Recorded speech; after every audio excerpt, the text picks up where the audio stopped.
it one more time. We recently adopted him from the Humane Society, so he's great. You guys are little crankheads, it'll pass his bedtime. As it is for some of you, for myself as well, you guys, we're just going to keep it going. Coming up next, another very funny Chicago comic. Give it up for Angela Vela.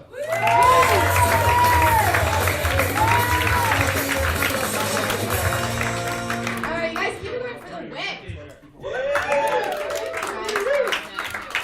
Very good, very good. You guys, I was on the bus yesterday, and I overheard a conversation.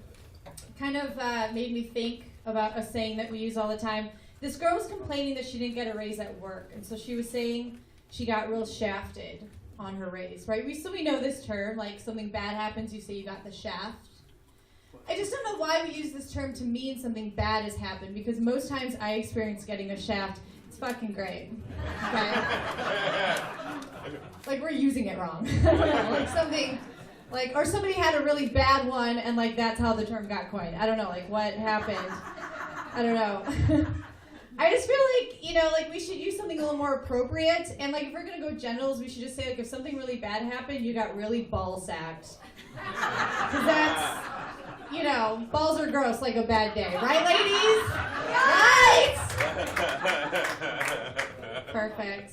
No, I mean, it's like, don't get me wrong though, guys. Like, they're fun. Like, they are fun to play with, right? But like, nobody wants to put them in their mouth, okay?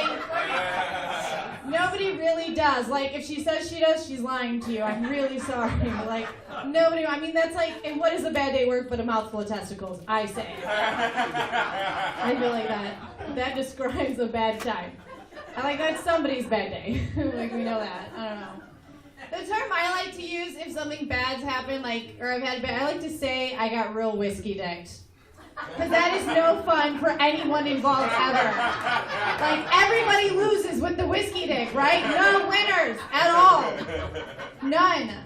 You could even say, like, I had such a bad day at work today. I got so whiskey dicked at my job today. To feel better, I went home, got the shaft. Oh, way fucking better, you guys. Way better. So let's change it. Let's do it. Are you guys all drinking? I see that. Who doesn't love a BYOB? That's awesome, you guys. I see you guys are drinking. Clap if you guys have done a detox before. No? I love that you guys laugh because we're all just like, oh, we know ourselves too better. Like, much better, but no, like not like drinking green shit and exercising. Like, come on. Like, I just mean like not drinking alcohol for a little while. So a roommate and mine, we decided that we were drinking. Oh, you guys have. Awesome. Oh, who did? Daddy. You did? You drank green shit or you drank no alcohol? No. Just okay, cool. Oh, very nice. But she's checking them now, so that's good. She either was real successful for a while or like she just is like, fuck it, I don't care. Yeah. Good. So my roommate and I, we decided that we were going to go like a month without drinking because like our tolerance was crazy. We were spending way too much money. We felt like shit every day. So like, all right, let's do 30 days. So we looked at the calendar of his phone. He's like, you know, we can't start this weekend because, you know, my sister's getting married, open bar. Like, okay, duh, you know. And then like we couldn't, and it was like, we looked at the next weekend. It's like, well, we can't start the next weekend because I'm going to Vegas. Like, it's Vegas, like, duh. He's like, oh, obviously, of course. So we did this week by week by week. So we were 3 months into the calendar of his phone when we realized that we were just scheduling our detox around our alcoholism. I did not. We're like, we're doing it wrong. Like, is this like we don't think this is right? I don't know. And then we had like a 20-minute argument on whether or not it should include wine because that's a fruit. So. I just, you know, like we need our vitamins, you know, like too much sugar and juice. So I just drink wine all the time, and I get that. So we ended up doing our 30 days, but we just smoked weed every day. We did it though, we got through it. I'm gonna give you guys a little bit of advice for anyone drinking tonight, because it is Valentine's weekend. If the guy you're about to have sex with grabs a beer from the fridge, brings it over to the nightstand, sets it down, not weird, right? Like a beer for afterwards, like it is a celebration, you know, like celebrating having the sex, you know. But if you say to him, baby, that's not gonna still be cold afterwards, and he says, sure it won't.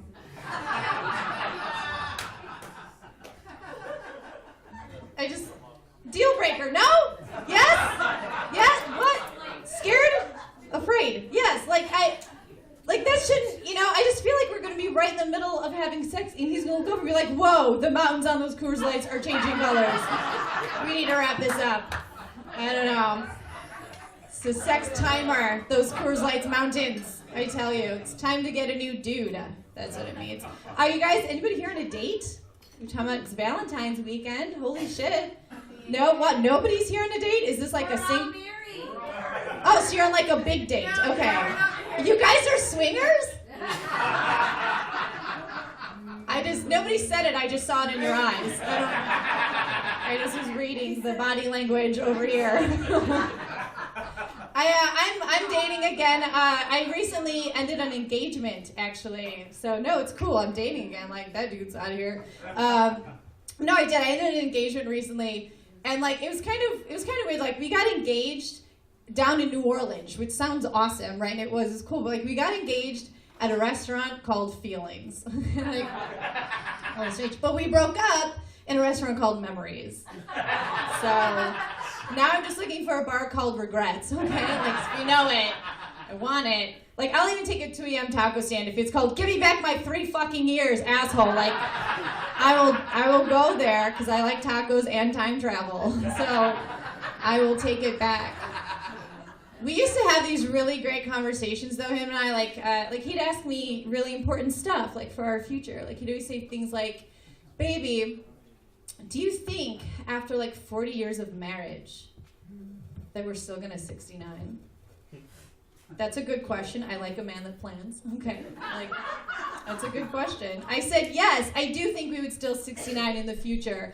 But after, like, 40 years of marriage and probably, like, your hip replacement and my arthritis, it'd be like, less of a 69, more like an inverted 11, but we'll do it. Like, yes, we'll totally do it.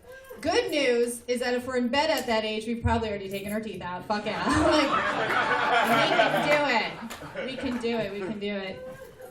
I am dating again. I just started dating somebody, and like my mom, she's so excited when I get into dating again, because she's like, oh, it's so great, Angela, it's so great that you're dating again. And I'm like, yeah, of course I'm dating, Mom. Like, have you seen the economy? Like, I can't afford my lifestyle. Come on. Duh. Like, you think I could do this alone? Like, no. I have bills. Like, there was, I just say the word bills, I'm just like, bills need to get paid. Duh. Yeah, I don't know. I mean, there's like also like good reasons to keep dating too, like the rising cost of Jameson this winter, like through the roof. Like, I need a man. I need whiskey, so it's good. But I decided, I don't want to date like, I don't know, like I realized something. A friend of mine, she had a stalker recently, right? And I felt kind of jealous. I feel like that's weird. I felt kind of jealous. Like, she said like 3 stalkers. So I realized like. I feel like the key to like a really good relationship is just to date a stalker, because like that dude fucking wants you, okay? Like that's gonna be like the best sex ever. Like, that's all he's wanted is to fuck you. Like, it's gotta be the most passionate thing ever. Like, I feel like that would work. But I also feel like dating a stalker might not be that bad, because like my partner, like I kind of feel like if he's gonna like hide in your closet all night, that's cool. Like, just hang some shit up, Like, I don't mind a stalker. Like, I don't want a conventional stalker. I call those proactive stalkers, like proactive stalkers. I don't give a shit about chocolates or flowers sent to my work or house. Like, I want to walk out to my car and there be a note that says, change your tires while you were sleeping, and a rose on the windshield.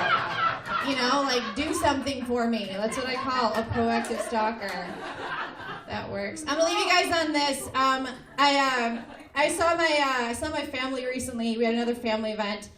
And like, my family does this thing to me that I don't know why they do. They always put me in charge of all the little kids, right? I don't know why, because I'm always drunk or stoned all the time. Like, although it did make me wonder one time, I was like, maybe they're watching me. Like, I don't know. Maybe they're just like, all right, kids, Auntie Angela's drunk again. Go take care of her. That could be, I don't know. It makes sense. So I don't know, like, I didn't know what to do with all these kids last time, and I was like, all right, you guys, let's play a game. Let's play red light, green light. Clap if you guys remember red light, green light. That's right. Fun game, yeah, good group game. But they didn't know what it was. So they're like, red light, green light, is that Xbox or PlayStation? I said, fuck you. Like, no. Like, you know what it's on? The grass. Have you heard of it? It's outside. It's this place that we talk about in stories. Like that's. So I had to explain the rules of red light, green light to these kids. And for those of you who do or don't remember, it's that game where you go and then you stop and you wait. And you go and then you stop and then you wait. And I realized as I'm explaining the rules of red light, green light to these kids, I was like, you know, I realized I still play red light, green light as an adult all the time. Only it's called Don't Come Inside Me. All right, you